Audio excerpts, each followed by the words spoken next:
Di SMA kena tipes. Yoi. Dan itu tipes yang kedua. Jadi itu kegiatannya apa aja tuh sih Om? Jadi pagi sekolah, terus latihan golf atau basket. Atau basket, bukan habis golf terus basket gitu.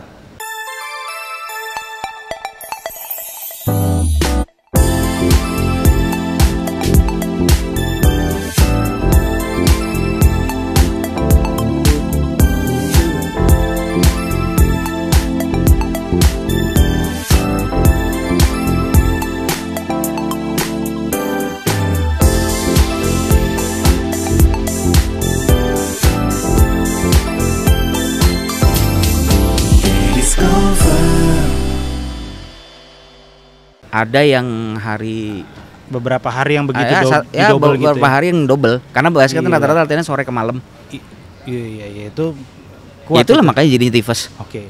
Berarti kalau latihannya begitu serius dan sampai ikut Popnas berarti ikut klub. Klub juga. Mungkin kalau di pinggir komplek doang shoot-shootan sekolah kan sama ya di sekolah serius, di klub juga lumayan serius. Oke, klubnya apa namanya? Hang Tua. Hang Tua.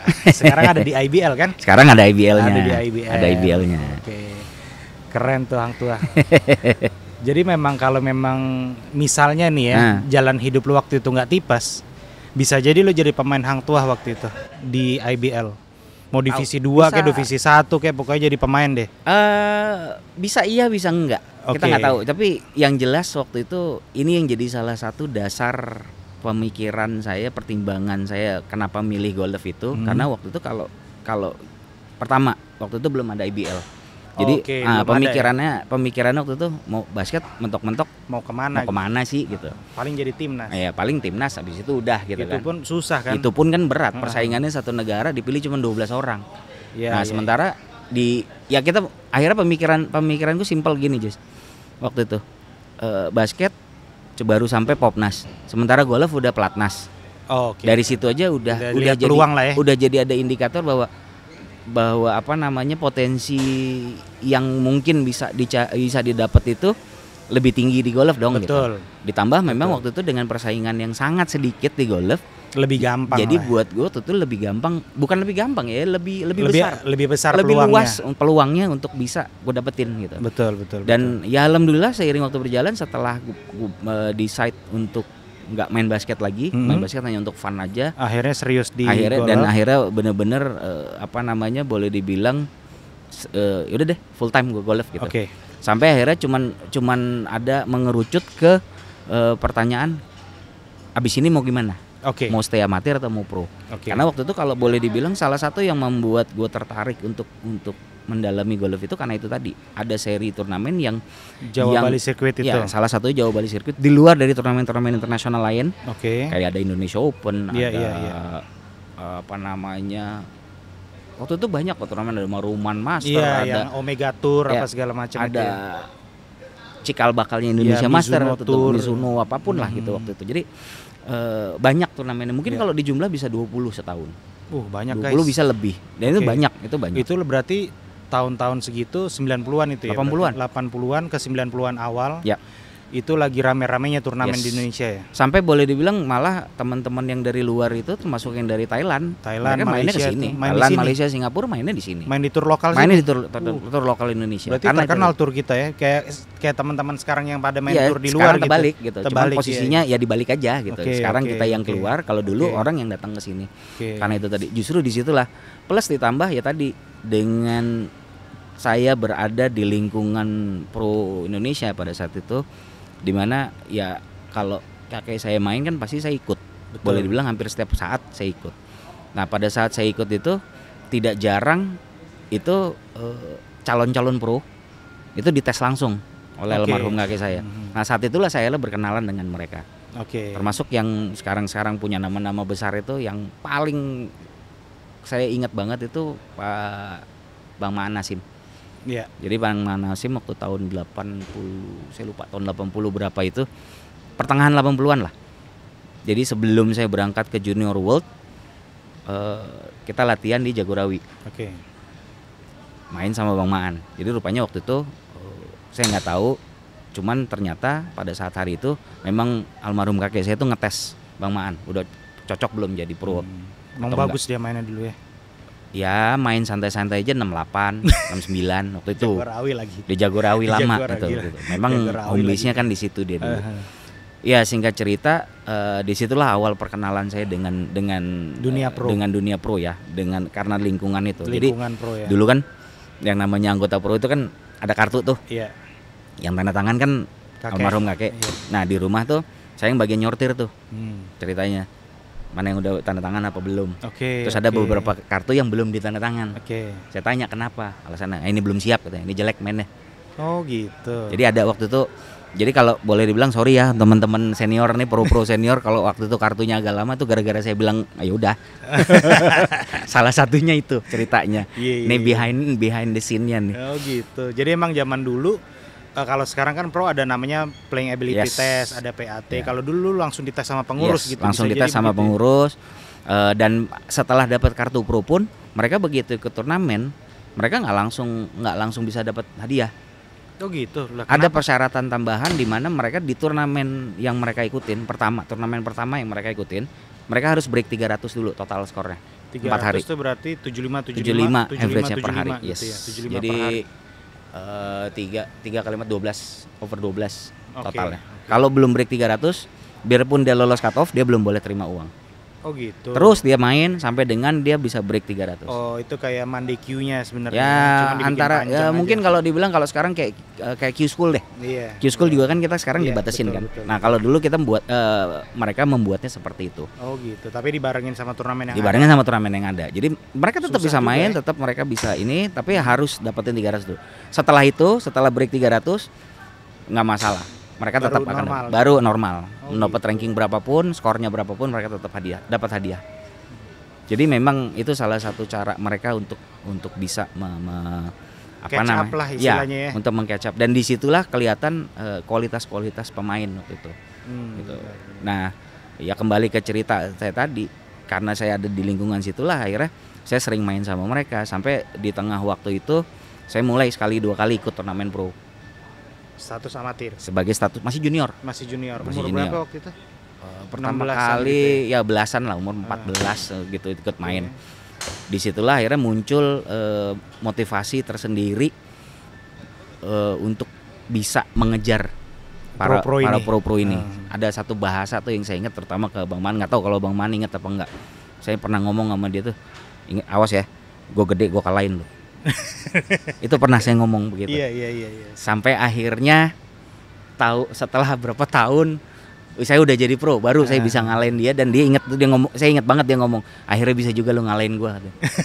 itu saya ingat dan itu di Cikarang. Terus, kan? Karena dari kecil ketemu terus. Jadi banyak teman-teman pro ini yang senior ini yang saya memang boleh dibilang ya mereka lah yang menginspirasi saya untuk menjadi pro. Betul. Gitu, jadi status amatir tuh sampai umur berapa tuh Om? Waduh itu panjang. Saya baru masuk pro itu umur 20 berapa ya? Pokoknya tahun 2000.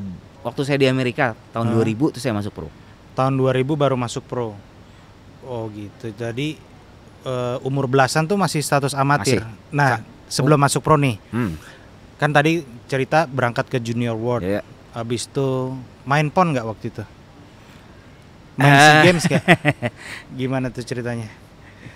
Jadi gini, ya ini tadinya saya mau diplomatis, cuma saya cerita apa adanya ya. Jadi memang banyak kejadian-kejadian yang akhirnya membuat saya nggak jadi main di PON maupun SEA Games. Oke. Ya salah satu alasannya karena yang saya ingat waktu itu ada salah satu pengurus pada saat terakhir sebelum saya berangkat. Waktu itu SEA Games Brunei. Pada saat pengumuman tim itu ada bahasa dari pengurus yang menyebutkan bahwa kalau lu kan bisa kerja yang lain. Kalau anak-anak ini kan harus hidup di golf. Jadi mereka aja yang main ya nanti di SEA Games. Oh. Jadi itu yang lo bikin tek gitu. Ya untuk kesekian kalinya itu kejadian. Oh sering ya enggak sekali lah yang jelas gitu. Dan itu yang akhirnya membuat gue memutuskan untuk gue di pro aja deh gitu. Pindah sekolah ke Amerika dan waktu itu sempat di call waktu itu untuk main di pelatnas, cuman yang akhirnya gue pikir-pikir gimana caranya untuk gue supaya nggak dipanggil lagi ya. Okay. Ya disitulah gue decide untuk masuk pro. Oke. Jadi cerita masuk pro-nya itu antara ya sebenarnya masih mau amatir cuman mentok gitu ya. Tapi begini. Jadi ada unsur emosinya juga waktu itu. Jadi karena kesel juga dan memang mungkin buat gue udah saatnya gitu. Akhirnya gue masuk pro. Ya kalau balik ke cerita itu memang cerita pahit, cuman itulah yang membuat akhirnya jadi satu trigger untuk gue jadi masuk pro. Oke. Jadi masuk pro tahun 2000. Yap. Waktu di Amerika. Itu di Amerika. Waktu itu di Amerika ngapain sih? Sama. Apa PAT? Sekolah? Di Amerika itu gue sekolah. Atau... Jadi sekolah waktu itu masuk ke ada satu college, golf college ya. Golf college sebetulnya. Emang sekolahnya sekolah golf itu? Sekolahnya itu sekolah namanya aja udah Professional Golfer Career College. Oke. Jadi memang college ini jurusannya macam-macam. Jurusannya apa itu gitu. Penasaran majority juga gitu. ke management, golf management. Golf management. Jadi memang waktu itu pertimbangannya kenapa gue ambil itu untuk jadi pegangan gue. Maksud gue kalau gue jadi pro sewaktu-waktu ada apa-apa, waktu itu pemikirannya ya, gue masih bisa kerja yang lain gitu, dan betul. Kerjanya masih di lingkungan golf yang jadi passion, betul. Ya maksudnya udah jadi bukan jadi passion lagi sih, lebih jadi soul gue deh. Gitu. Jadi pas sekolah di sana dengan kejadian-kejadian itu, akhirnya gue mutusin jadi pro dengan harapan. Waktu itu punya angan-angan gue ya namanya seorang golfer pasti kan cita-citanya mau main PGA yang paling tinggi ya PGA Tour gitu. Tapi setelah nyampe sana mata gue kebuka bahwa boleh dibilang skill gue belum nyampe ke situ. Oke. Akhirnya lu harus terima nih, gue harus terima nih gitu. Terima nggak terima sih waktu itu, cuman waktu itu mencoba melalui jalur Mandekyu apa segala macam. Sempat main ada satu turnamen yang di turnamen PGA Tour Mandekyu-nya di San Diego. Gue main 71 di Mandekyu itu, tapi gue tahu ini nggak mungkin dapat. Jadi karena spotnya cuma 3. Buset. Nah gue main 71 itu tie 19. Oke. Ini kita bicara pemain-pemain yang di luar non PGA Tour. PGA Tour benar. Di luar gitu. PGA Tour yang punya kartu kan. Yang punya kartu nih, ini di luarnya gitu, yang harus melalui Mandekyu. Mandekyu itu Monday qualification. Jadi memang ada satu round 18 hole yang dimainkan di hari Senin sebelum turnamen dimulai. Namanya Monday karena turnamen hari Kamis. Karena turnamen hari Senin. Hah? Turnamennya sendiri hari Senin. Turnamennya sendiri hari Kamis. Hari Kamis, tapi Mandekyu-nya hari Senin. Kalau dia lolos, Selasa Rabu di latihan tuh. Ya, kalau enggak ya pulang gitu. Kalau enggak dia pulang, dia cari Mandekyu berikutnya. Atau kita ikut turnamen-turnamen yang kecil-kecil lah. Ada mini tour segala macam. Di sana kan banyak tuh. Nah, waktu itu main 71 yang lolos itu 3 orang itu skornya 65, 66. Kusut. Jadi gimana? Ya di situ aja udah kelihatan kan. Untuk bisa masuk ke situ aja di situ udah kalah 5, udah kalah 6 stroke gitu kan. Berarti kan mesti catch up 6 stroke lagi. Akhirnya singkat cerita akhirnya lo memutuskan apa? Selesai sekolah, lulus sekolah golf management. Yes, lulus di golf management. Tapi di saat bersamaan juga ngambil golf teaching juga untuk sekolahnya jadi dapat inilah. Iya, dua sertifikat lah gitu. Nah, balik akhirnya mutusin balik itu tahun 2001 pas 9/11. Oh gitu. Pas 9/11 itu. Lu berangkat tahun awal 2000. Awal 2000. Jadi 2 tahun lah ya di sana. Sebelum gue berangkat itu gue sempat main terakhir sebagai turnamen amatir itu gue di Imau, Surabaya. Indonesian Man Amateur Open. Waktu itu masih atas nama pelatnas berangkatnya. Nah, di 2 hari terakhir gue main, ya kita bicara 2 hari terakhir ya, 70 sama 66. Yang 66-nya itu waktu itu sempat jadi course record di Citra. Nah, pada saat hari itu ada satu pengurus yang ngomong tadi itu ada di situ. Dia bilang, "Wah, selamat ya Kak, bagus." Gue dengan santainya gue jawab, "Ya kalau saya dikasih kesempatan saya bisa Om." Sayangnya nggak pernah dapet. Oke. Sorry tuh saya merah mukanya tuh. Cuman ya udah gitu. Habis itu tinggal. Habis itu gue tinggal. Cukup buat gue untuk jadi statement bahwa ya lo if you give me a chance, then I'll prove it gitu. Ternyata kan enggak. Ya anyhow ya udah gitu. Dan gue dengar terakhir baru pecah course recordnya sama Joey katanya. Tapi ya bagus lah. Pecahnya sama Joey gitu. Iya, lama coy 2000. Lama berarti 2000, kan. Iya. Joey dari tahun 99. 2022. Ya, balik lagi ke cerita yang tadi. Ya setelah itu akhirnya gue pilih masuk pro, gue balik ke Jakarta, mencoba keberuntungan, mungkin coba yang lebih inilah, yang lebih rendahan dikit gitu, Asian Tour. Ya ternyata begitu gue masuk Asian Tour, ya it's just another same jungle juga sih boleh dibilang. Berat gitu. juga ternyata. Ternyata sama beratnya gitu, cuma bedanya itu di Asia aja mainnya dan hadiahnya lebih kecil. Tapi kalau kita bicara bicara level of competitionnya sama aja gitu, sama aja. Pokoknya udah masuk ke level pro itu ya segitu-segitu. Iya, juga, semua orang bisa mukul driver, semua bisa second shot, mukul yang sama gitu. Cuman yang ngebedain itu ya siapa yang bisa nge-score lebih baik aja gitu. Bedanya itu siapa aja. Yang pating lebih banyak masuk aja gitu. Lebih banyak masuknya gitu. Siapa yang lebih banyak berdirinya deh. Iya, gitu, intinya sih seperti itu gitu. Tapi kalau kita ngelihat main itu kadang-kadang ya kayak contoh tadi main 6-6. Ya biasa aja, berdirinya nggak dicari gitu. Berdirinya datang aja sendiri, masuk gitu. Ada par doang gitu. Bola on 15 meter, toto pating ya cuman mau parkirnya ternyata masuk. Memang lagi harinya aja gitu. Jadi kita nggak pernah tahu kapan kita main bagus kan. Nah itu yang akhirnya kejadian pada saat main di turnamen di Asian Tour, beberapa turnamen yang gue ikutin ya seperti itu gitu. Yang mana pada akhirnya membuat gue sadar, ternyata memang gue perlu najemin skill lagi. Najemin skill lagi, akhirnya turun lagi ke level yang lebih kecil lagi. Akhirnya gue main di beberapa lokal tour yang ya waktu itu beberapa ada di Indonesia, terus juga di Malaysia yang gitu waktu itu lagi banyak banget. Jadi Indonesia Malaysia bolak-balik gitu ya. Malah boleh dibilang setahun tuh gue pernah ada dalam 1 tahun itu gue pernah 17 minggu gue di Malaysia. Gila. Sampai akhirnya ya udah kalau ngomong bahasa Melayu udah jadi beneran kayak orang Malaysia aja kita ngomong bahasa Melayu. Jom lah gitu kan. Jom lah apa itu. Gitu Kak, buset. Jadi itu tahun berapa sampai berapa tuh ya? Itu dari 2000, Indonesia Malaysia itu 2002 sampai 2004 2005 tuh masih seperti itu. Terus memutuskan untuk jadi golf coach waktu itu kan berarti belum coaching dong, masih latihan aja kerjanya. Coaching waktu itu udah mulai, cuman masih yang terbatas. Ya siapa yang dipilih-pilih lah ya. Masih milih-milih dalam artian bukan milih-milih karena ini, tapi karena memang waktu itu prioritas gue kan latihan. Betul. Jadi waktu itu yang paling gue utamain itu ya paling yang jadi sponsor atau ya paling teman-teman dekat atau saudara, gitu ya keluarga, cuman sebatas itu aja. Selebihnya gue nggak terima coaching waktu itu. Nah, waktu itu yang satu yang agak belok sedikit waktu pada saat gue diminta untuk jadi head coach tim DKI tahun 2004 waktu PON 2004 di Palembang. Karena kebetulan atletnya waktu itu ya teman-teman juga, dia minta bantuin. Ya singkat cerita gue terima, gue jalanin. Ternyata seru juga ya. Gitu. Waktu itu gitu. Jadi mulai dari situ mulai agak mulai goyang ya, mulai kebuka lah. Ya.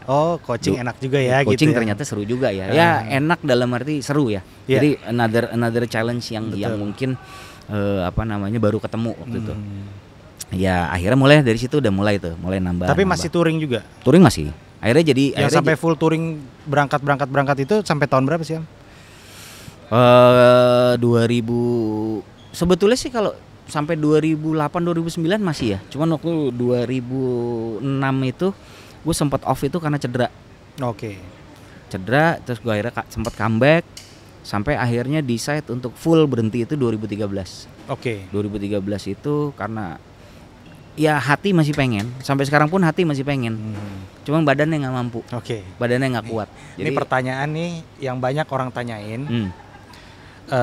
Lo main 2002, 2003 sampai 2013 itu biayanya nggak murah, gitu ya kan?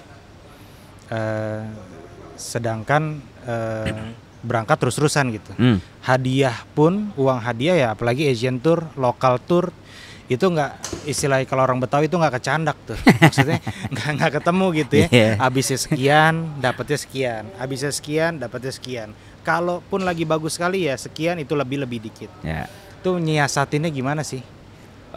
Ya itu tadi, mungkin ya kita bicara ini ya, di zaman itu mungkin karena ya syukur alhamdulillah memang di samping memang ya secara pribadi support dari keluarga, ada support juga ada gitu ya. Tapi tetap ada keterbatasan. Nah waktu itu di covernya oleh beberapa kenalan yang ya orang-orang yang memang bos-bos lah. Bos-bos yang memang punya. Jadi sponsor bersifat pribadi. Yes, sponsor yang bersifat bukan pribadi. Yang kontrak, bukan ini yang tempel kontrak. baju bukan ya. Oke. Kontrak ada tapi bentuknya ke brand sama equipment aja. Jadi ada aparel yang uang nggak, padahal itu paling butuh kan? Ya, itu pun yang aparel pun sebetulnya ada juga gitu. Ada juga yang ada partial lah. Jadi dia half and half waktu itu kita sponsornya. Jadi sebagian barang, sebagian cash. Dengan total nilai yang ya disepakati bersama lah. Itu lumayan untuk mensupport, tapi tidak full mengcover semua kebutuhan latihan dan turnamen gitu. Betul. Nah, ditambah dan turnamen ya itu ditambah ya, jadi itu ditambah dari ya ini tadi ya, orang-orang yang memang mensupport gue itu. Jadi pada intinya memang boleh dibilang waktu itu gue bisa survive itu karena banyak sponsor juga gitu. Berarti emang berat dong ya, berarti. Memang kehidupan berat. Touring tuh berat sekali. Berat banget. Ya di turnamennya sendiri berat. Ya menuju ke turnamennya juga berat banget. Benar. Karena memang boleh dibilang kalau udah jadi touring pro itu ya udah jadi apa ya? Ya kita harus jadi orang egois. Nggak mikirin apa-apa. Even keluarga pun mungkin kita nomor 2-in kalau kayak gitu. Oh iya sih. Si George kemarin ngomong gitu juga tuh. Gue udah nikah, gue nyerah deh katanya gitu. Iya, memang berat gitu ya. Kan apalagi udah nikah ya. Iya. Kita belum nikah aja waktu itu udah ngitung-ngitung gitu. Tapi ya balik lagi kalau nggak berangkat juga nggak dapat apa-apa. Iya. Sama aja gitu. Berangkat tekor-tekor juga. Iya, berangkat. Ya kalau pas lagi ini oke gitu ya. Pas kalo lagi main bagus. Kalau lagi out ya usut. Selesai. Iya, itu kan. Nah, terus ini kan teman-teman golfers banyak yang nanya juga. Lah, kalau touring tuh bukannya dibiayain semua sama negara misalnya gitu. Lo enggak, ternyata enggak gitu guys. Ternyata enggak. Ya, negara itu mensupport pelatnas iya. Pelatnas timnas. Iya. Jadi amatir iya gitu. Untuk pelatnas itu memang statusnya pemain amatir. Itulah yang disupport oleh negara. Begitu mereka masuk pro, mereka udah sendiri dan udah boleh dibilang begitu kita masuk pro itu kita masuk ke satu industri olahraga yang berbeda lagi. Another different world gitu. Dunia berbeda lagi gitu. Itu dimana ya semuanya memang boleh dibilang ya B2B jatuhnya harusnya. Cuman kalau di kita kan agak-agak belum ya gitu. Beberapa mungkin udah tapi belum gitu. Belum 100% seperti yang kita harapkan seperti halnya. Ya ini juga menarik tadi kalau dibilang ada yang nanya. Iya banyak juga yang nanya ke gue ya soal itu gitu. Kenapa orang Thailand kok bisa kemana-mana? Iya, kalau kita kok enggak sih. Lihat aja di bajunya itu ada gambar segala macam. Itu gambarnya kan ada duitnya semua. Dan itu ada kontraknya semua. Di Indonesia kok susah gitu nyari begituan. Nah ini yang menarik. Memang ini sempat gue bikin research juga soal ini gitu. Waktu itu research yang gue bikin ya karena pada saat gue menjalankan ini gue tuh kebentur dengan kata-kata biaya itu tadi ya mau ngomong gue nyari sponsor dong. Betul. Nah pada saat gue nyari sponsor yang gue datengin pertama kan yang orang-orang gue kenal. Betul. Nah yang orang-orang gue kenal ini kan orang-orang yang tahu background gue dan keluarga gue gitu kan. Betul. Ya bahasa mereka simpel loh. Lo kan cucunya si ini kenapa minta sama gue gitu. Terus apa hubungannya gue bilang iya gitu. Ini sponsorship kok bukan minta donasi. Gue nggak minta donasi, kita sponsorship, kita kerjasama gitu. Gue jadi adboard, lo branding ke gue, gue jalan gitu. Gue promosiin produk lo, apapun yang lo pasang di gue. Ya akhirnya masih seperti itu waktu itu. Nah sampai akhirnya gue penasaran, gue buat research sampai akhirnya ini juga untuk turnamen juga sama gitu. Sampai akhirnya gue bikin research itu, gue tanya nih ke beberapa teman yang kerja di perusahaan. Kenapa sih kok susah gitu dapat mensponsori turnamen padahal angkanya kan kalau untuk ini nggak seberapa kecil gitu angkanya mereka sih kecil angkanya tuh nggak seberapa besar. Apa jawabannya itu? Jawabannya karena memang kalau bicara mensponsori sebuah turnamen itu kan jatuhnya promosi. Nah pada saat mereka ngeluarin itu mereka tetap kena pajak promosi. Oh gitu. Jadi Oke. Ini nggak tahu sekarang masih apa enggak saya nggak tahu. Cuman ini glimpse yang dulu pernah pernah gue dapet infonya. Akhirnya gue riset keluar ke beberapa negara yang memang industri olahraganya maju gitu ya. Baik di Asia maupun di Eropa dan Amerika. Ya terutama Amerika ya. Kenapa Amerika gampang banget sih nyari sponsor? Ternyata sponsor itu kalau di sana itu mereka dapat istilahnya tax deductible. Tax deduction atau bahkan tax holiday. Oh gitu. Gitu, ada beberapa yang seperti itu. Itu lumayan banget loh kalau dapat 5% aja kali berapa banyak duitnya kan. Nah, jadi bener. Alih-alih mereka membayar pajak promosi, mereka akhirnya jor-joran ngeluarin promosinya gitu. Karena mereka nggak kena pajak di situ. Jadi bayar pajaknya itu sesuai dengan pendapatan perusahaan aja. Nah, Sementara itu kalau nggak ada di Indonesia. Ya, sebenarnya itu yang nggak ada di Indonesia. Nah, pertanyaan gue sekarang muncul, pertanyaan kita semua. Terus kalau dengan mereka jor-joran olahraga, terus negara dapat pajaknya dari mana? Ya, gue research lagi. Ternyata benar. Atlet-atlet di luar negeri itu bayar pajaknya kan gede-gede. Iya. Nah, ternyata persentase pajak mereka itu lebih besar dari pendapatan orang kerja biasa. Oke. Jadi boleh dibilang kesimpulan yang bisa diambil bahwa pajak itu sebetulnya bukan dihilangin, tapi hanya dipindah dari perusahaan itu dibuat yang lebih retail ke orang-orang, ke industrinya sendiri. Ya, gitu. Jadi kecil lah. Ya, dibedah lebih kecil-kecil, tapi angkanya digedein. Jadi kalau diakumulasi, angkanya lebih besar. Sebetulnya, cuman ya ribet itunya aja. Iya. Ribet mungutnya. Ya, recehan jatuhnya. Yang tadinya bundel satu gebruk satu koper, sekarang bayar, jadi cuman satu kantong kecil gitu. Tapi kalau dikumpulin kan gede juga, sama juga, bahkan lebih besar gitu sebetulnya. Jadi boleh dibilang mungkin ini yang kita bisa coba jadikan alternatif solusi buat industri olahraga di Indonesia. Kita nggak bicara hanya golf ya, tapi mungkin semua olahraga di Indonesia kan permasalahannya klise. Kalau ketuanya nggak berduit dan nggak jor-joran, ya nggak maju di olahraga. Benar, iya itu yang jadi gitu masalah. Kan? Iya, betul. Nah, ditambah apalagi kalau sorry to say, beberapa ketua umum di kepengurusan itu ada yang menggunakan organisasi ini sebagai vehicle mereka untuk lompat ke jenjang yang lebih tinggi, gitu kan. Akhirnya malah politik. Jadi jatuhnya politik. Sementara ini kan kita nggak bicara ke situ. Betul. Nah, industrinya sendiri kan harus hidup gitu. Jadi mungkin ini bisa dijadikan satu alternatif solusi. Dipikirkan bagaimana caranya supaya itu bisa diadopsi lah, diadopsi, disesuaikan dengan kondisi di Indonesia. Oke, guys, tingkat tinggi nih. Emang kalau sama orang senior nih, orang tua begitu ngomongnya. Serius. Ya boleh lah sekali-sekali serius. Iya. Terus itu alternatif solusi untuk industri golf terutama profesional di Indonesia, karena memang kehidupan profesional golfer itu tidak seindah yang ada di Instagram. tidak seindah yang ada di sosmed dan di TV-TV. Iya, di TV-TV, dari naik private jet apa segala macam. Tapi ternyata, sorry, potong dikit. Kalau bicara itu boleh dibilang itu real loh.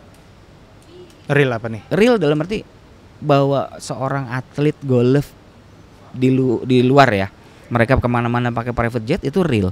Iya, memang iya. Memang real. Tapi cuman beberapa orang aja. Tapi hanya orang-orang tertentu yang ada di lingkungan tertentu. Iya. Gitu. Yang udah top 10 terus gitu, misalnya yang top 20. Kalau yang common players, yang peringkat 50, average player 50 segala macam, tetap mereka masih tetap bisa pergi dengan bisnis kelas. Cukup mewah lah hidupnya mereka. Cukup mewah. Tapi itu tadi, untuk bisa nyampe kemewahan yang mereka dapat sekarang itu reward sekali. Mereka. Betul. Perjuangan mereka itu ya seperti hal yang tadi gue ceritain sedikit bahwa ya boleh dibilang itu akumulasi perjuangan sekian puluh ember darah tahun, dan air mata ya. Darah segala macam darah sampai udah entah apa nggak tahu yang keluar tuh di situ. Iya. Baru dia bisa sampai ke situ. Gitu. Awalnya mungkin sama semua gitu. Betul. Tapi ya tidak bisa dipungkiri bahwa apa yang mereka dapatkan itu berbanding lurus dengan prestasi yang mereka buat. Betul. Jadi itu sih yang penting. Tapi ya ayam sama telur sih untuk bisa dapetin prestasi. Harus begitu juga. Sama juga harus gitu modal kan. juga. Harus perlu jadi modal. Itu salah satu solusinya sebenarnya tax deduction untuk event-event olahraga sponsorship. Ya. Mungkin itu bisa dijadikan satu alternatif. Betul. Nah, terus sekarang nih setelah pandemi nih Om. Kan kita lihat dan manggil gua Om lah tua banget. Ya, Bro. Nah, Bro aja lah. Bro, jadi setelah pandemi kan kita udah melewati masa-masa jaya 80 90 2000-an setengah nyungsep, 2010 ke atas nyungsep, hampir sebelum pandemi nyungsep banget. Sunset bisnis lah kalau kata orang dulu. Pas pandemi bar. Pendapat lu gimana? Barnya itu sebetulnya kalau di industri golf 2 kali kejadiannya. Kapan tuh? Waktu krisis moneter 98. Oh, gua belum main golf itu, masih main gundu. Itu juga udah ngedrop. Itu ngedrop. Jadi waktu itu udah lumayan banyak turnamen besar di Indonesia. Akhirnya di cancel. Ya, karena kondisi ekonomi yang tidak dan situasi keamanan juga nggak ini, ya nyungsep juga. Sampai baru mulai lagi kayak Indonesia Open aja kan, dia baru ada lagi tahun 2006. Vakumnya lama. Betul. 5 tahun lebih ya. Yes. 7 tahun. Lebih. Lebih. Waktu itu 97 ya kalau nggak salah terakhir Indonesia Open tuh. Baru ada lagi tahun 2006 di Cengkareng. Jadi, yang menang Wiracan. Tawon Wiracan. Bukan Thailand, orang Thailand satu lagi siapa? Tongchai Jadi 2009 di Bali. Hafal dia, Bali ya. Gue main tuh. Saya udah komen, Pak. Oh iya. Gue main tuh. Miskat. Oke, tadi setelah pandemi rame nih, yang bikin konten rame. Ya. Yang nonton gue juga keikut rame, kita ngajar juga alhamdulillah jadi rame. Pendapat lu gimana sih, Om? Pendapat lu gimana sih, Bro? Aja. Bedanya gini, waktu itu semua nyungsep. Ya. Terus begitu bounce back, industrinya belum terlalu berkembang. Nah, beda dengan waktu pandemi. Iya. Pandemi itu salah satu industri yang tiba-tiba melejit berkembang itu sendirian lagi. Industri lain, iya. Di industri lain nyungsep semua. Industri golf melejit. Salah satu yang boleh dibilang ya bukunya semua jadi hijau. Betul. Istilahnya buku keuangan yang tadinya merah-merah berdarah-darah jadi hijau semua gitu. Betul, termasuk ya kita kicimpru lah waktu itu. Itu beneran bukan panen lagi gitu. Boleh dibilang sampai rada-rada sombong nolak-nolakin murid karena gitu, jadwal guys. Karena jadwalnya memang padat ya, waktu kan terbatas gitu ya. Betul. Ya bukan hanya waktu tapi fisik juga kan terbatas. Nggak mungkin lah kita ngajar orang 12 sampai jam tipes, sehari. Ya kan? Sampai tipes. Yang ada masuk rumah sakit lagi gitu kan. Nah, memang boleh dibilang kenaikan golfers di Indonesia ini ya pada saat pandemi itu mungkin boleh dibilang 1000% kali ya. Waktu itu. Ya. Terutama ladies golfer. Ladies iya. Gitu. Yang makanya ladies laku karena ladies golfer banyak yang nonton. Benar. Banyak subscribernya kayaknya. Ladies seingat gue dulu sticknya di diskon loh. Diskon 40%, 30%. Sekarang yang second aja lebih mahal dari harga baru. Untuk ladies ya. Iya benar. Nah, indikatornya yang gampang gini. Waktu itu ada kebetulan sempat gue lagi main di satu lapangan yang paginya itu ada turnamen ladies. Closing tutup lapangan. Itu lokernya tuh sampai ditukar loh. Oh, itu di Riverside. Ya tidak hanya di Riverside. Waktu itu gue di pick. Berarti kan bukan cuma satu lapangan kan kejadian itu. Betul. Di pick itu pada saat gue turun ke bawah dengan santainya mau belok kanan di stop. Turun dari tangga itu. Maaf Pak katanya. Lokernya yang sebelah katanya. Memang kenapa? Kan sebelah loker cewek. Ya ditukar dulu. Lagi ada turnamen cewek ibu-ibu katanya. Jadi, oh gitu. Ya udah. Jadi dari situ satu poin yang kita bisa lihat bahwa pemainnya udah banyak. Pemainnya itu udah melebihi kapasitas fasilitas yang ada kan itu. Berarti kan udah banyak. Dulu kan ladies lebih kecil. Dulu lokernya. Iya, dulu ketemu ladies sebulan sekali aja belum tentu. Belum tentu, benar. Sekarang tiap kita main ada. Apalagi zaman gua waktu kecil. Iya. Ketemu ladies sekali, ketemu om sama oma-oma. Iya, yang banyak waktu itu. Ibu-ibu aja jarang. Iya, benar. Ada ketemu ya mungkin junior 1 gitu, 2 gitu, tapi nggak banyak gitu. Nah, sekarang tuh ya sampai seperti itulah, ada komunitasnya sendiri. Lebihan gitu sampai ada ya sekarang bahkan kalau boleh dibilang di sosmed sendiri pun banyak juga tuh yang khusus yang ladies punya sendiri itu kan postingan, ya which is bagus gitu, which is bagus untuk kepentingan industri golfnya sendiri. Nah, tinggal bagaimana nih kita mempertahankan dan sekaligus juga memanfaatkan apa yang udah ada sekarang. Industrinya ini lagi maju gitu. Nah, sekarang kalau boleh dibilang kayak subscriber ladies golfer berapa sekarang? Subscriber di YouTube 10.000 11.000 lah. Tuh. Kan nggak mungkin yang 10.000 itu bukan golfer.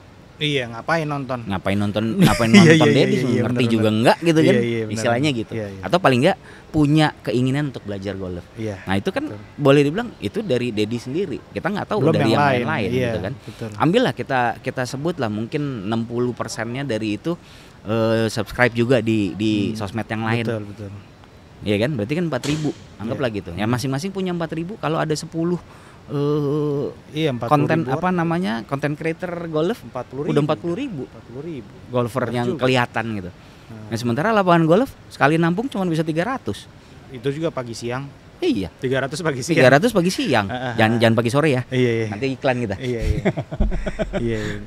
Itu kan bisa dijadikan sebagai indikator barometer bagaimana berkembangnya industri golf dalam hal ini playersnya ya. Dan ini kan merembet ke semua kan. Betul. Ke equipment, betul, ke lapangan, ke driving apparel. Range, sampai sekarang driving range akhirnya berkembang bikin banyak. Begini tuh segede gini. Kaget nggak lo? Toko tadi pas masuk kirain cuma sisi sana, ternyata sisi sana juga ada. Iya. Toko 2 sisi di mana lagi gitu, baru ini ngeliat. Ya. Ini kalau masuk sini bisa nyasar, kita bisa ngulang lagi. Nggak bisa pulang. Nah, baru milih udah barisannya milih lagi akhirnya nggak jadi beli, kebanyakan yang dipilih. Oke. Itu guys, jadi itu obrolan kita sama salah satu profesional golfer senior. Lu udah senior belum sih? Dikit lagi. Udah jangan nyebut-nyebut umur terus. Mancing emang. Ya bentar lagi. Bentar lagi masuk senior. Berharap tapi kalau ada muka senior mirip-mirip ya. Hah? Kampret tuh, kemarin gua kira dikit-dikit tipis umurnya, ternyata jauh guys. Sampai nunjukin KTP. Iya. saking penasarannya. Saking nggak percaya. Dan jangan khawatir, lu bukan orang pertama kok yang. Iya. Ini juga kameramen pada nggak tahu umur lu berapa. Jangan, nggak usah. Paling dikiranya 2-3 tahun di atas gue pasti. Iya kan Mas? Jadi ternyata Bro Uke, karena nggak mau dipanggil Om, Bro Uke ini udah mengalami pahit manisnya naik turunnya dunia golf di Indonesia, dan itu yang kira-kira kita bisa pelajari. Semoga kontennya bermanfaat. Amin. Sampai ketemu di video berikutnya di channel Deddy's Golfer. Dah. Dadah. Thank you. Thank you. Aduh.